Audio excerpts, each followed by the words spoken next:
for students? What is the allocation for education? Budget 2023 allocation for the Ministry of Education for the next financial year is 112 lakh crore rupees. Notably, this is the highest allocation granted to the ministry ever in the higher education budget. So the centre has allocated 1,554 crore rupees for PM Uchatar Shiksha Protsahan, that is PM USP Yojana, and 400 crore rupees for PM Research Fellowship in boosting Digital India e-learning. The government has allocated 420 crore rupees. What we did earlier, my colleagues Deepak and Arunil spoke to management students, management graduates who are of course waiting to grab jobs. Let's listen into their perspective on this. Many people are saying that up until now, we've seen, budgets being announced, but, nothing was there really for the common man in the last few years. Finally, do you feel that this is done enough for the common man of India? I think the government has really listened to the industry as well as the common man, because in terms of taxation, the kind of reforms that they brought, really something that the people were demanding for the last 2 years. And in the healthcare sector also, the industry was demanding a focus on research, and that's something that the government has done. In terms of, let's say, allocating ICMR labs to public and private partnership for healthcare research, and also, promising that a program will be launched for new research and innovation in pharma. That's something that the industry was demanding. So there's been a focus in terms of listening to what the people were demanding. Okay, I have with me here on the program Radhika Gupta, CEO of Edelweiss Asset Management Limited. Very good afternoon, ma'am. Good to have you with us on Mirror Now. So I'm going to, begin right away by asking you about investment and savings, because that is your specialization. And I'm going to begin by asking you that what are the opportunities in this budget for those who intend to save more or those who intend to invest better? I think, good afternoon. I think the budget has given, the common man more disposable income by way of tax relief, which means that you can consume more, but that also means you can invest more. I think the second is the budget has outlined the importance of growth in India and that we will be a growth-driven economy. And finally, for the common person, growth comes from investing in equities. It comes from investing in the leading companies. In fact, the budget has spoken about the importance of literacy, simplifying investment via KYC for the common man. So I think, the good old mutual fund vehicle, using equity mutual funds to create wealth, with the extra income that you have is really the opportunity that we have of us. We've all heard about the growth story that India will see in the next 10 years, and that is going to be realized through equities and equity funds. Is there anything particular from your expertise that you would like to advise investors, service people, people like me, employees? Where can we now look at opportunities? Any specific thing that you are particularly interested in after hearing the union budget?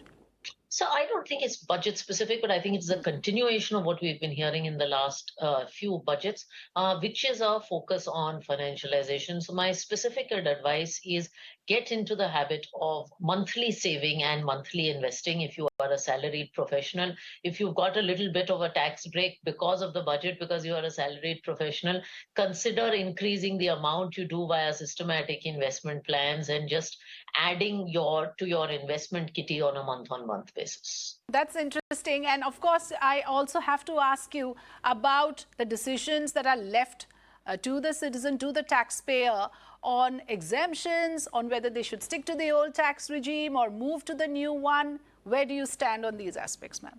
So it's looking quite clear that the new tax regime is the default one, and while the old one has deductions, I think directionally a lot of benefits are being given in the new tax regime. Now, everybody will do their individual math. I think for an under 1 crore taxpayer, perhaps the new regime after what has been announced may look a little attractive. For a very high earner, that may also be the case. So everyone will do their individual math. But things seem to suggest that directionally the government is nudging you towards becoming the new tax regime.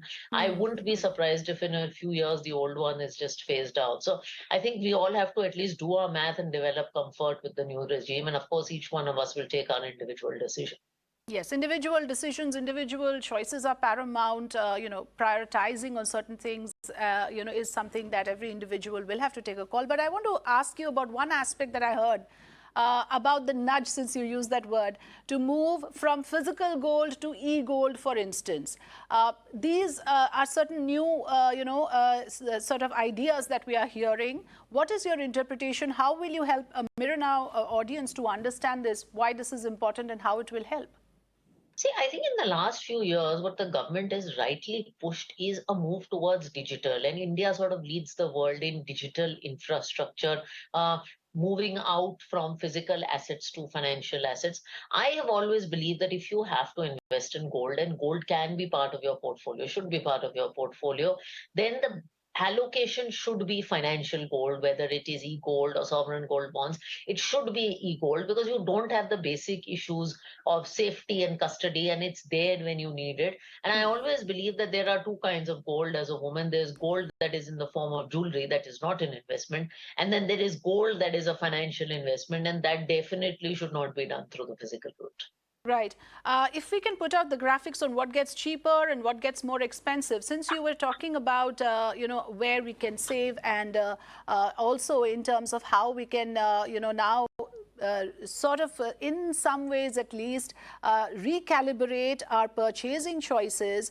If we can put that out for our viewers, TV panel, mobile parts, electric vehicle, lithium batteries get cheaper. What gets more expensive are cigarettes, silver, gold, electric chimney. So we can very clearly see that luxury items and those non-essential items are being taxed more, are going to get more expensive. What I'm trying to come to is that in the overall picture, when you look at the budget, when you look at the tax regime, for instance, it seems as if the benefits are directed towards the lower income groups, and they are not necessarily the segment that goes for strong financial planning and investments. For example, those who earn up to 7 lakhs annual income will not have to pay taxes. But how are you going to draw this segment to also invest and save?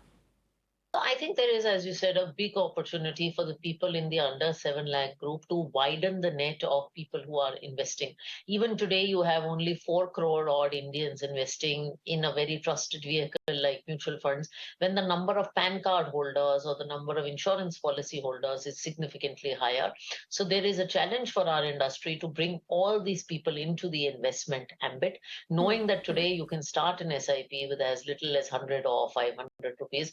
I think one of the things that hasn't perhaps been covered as much is the FM's thrust on financial literacy right from a very young age to a more evolved age. So, we have done campaigns as an industry like Mutual Fund Sahi Hai, and perhaps it's time to think of how we can expand this, as there's a much wider potential net of savers and investors who can come to the fold. You go, the Saptarishi term that has come in, the 7 areas of focus that the finance minister spoke, the green growth push. Is there anything that interests you particularly among those 7 focus areas? Green hydrogen mission, energy transition, energy storage projects, renewable energy evacuation, green credit program, and PM Pranam. As well as the Govardhan scheme and the Bharatiya Prakritik Kheti Bio Input Research Centers. These are the focus areas. Of course, we will, in due course of the program, go into these areas individually. But I want to understand from you that this is again a new aspect, what we see, the green push, the switch to electric vehicles. Is there something that you would like to comment on in this aspect when it comes to the Saptarishi that the finance minister so eloquently spoke about? I particularly liked the push on agri-tech. It is, as I said, it's a known fact that India has sort of led the way in digital infrastructure, and to bring modern technology and to bring a tech-based approach to agriculture, which is sort of a core of, has been an important part of the economy, I think is extremely important. So I like that push. I think the general green push, whether it is whether it's electric vehicles, whether it is in agriculture, is important, particularly from a global capital point of view. I think things like ESG, matters like ESG, are getting more prominence, and India has the opportunity to sort of take a leadership position in this. We also hold G20 presidency right now. So I think it also comes at the right time. All right, it comes at the right time. There's a lot of optimism that we are hearing from experts like you throughout this morning. Thank you very much, Radhika Gupta, for joining us here on this program and for giving us your views. Thank you. Let's in fact listen in.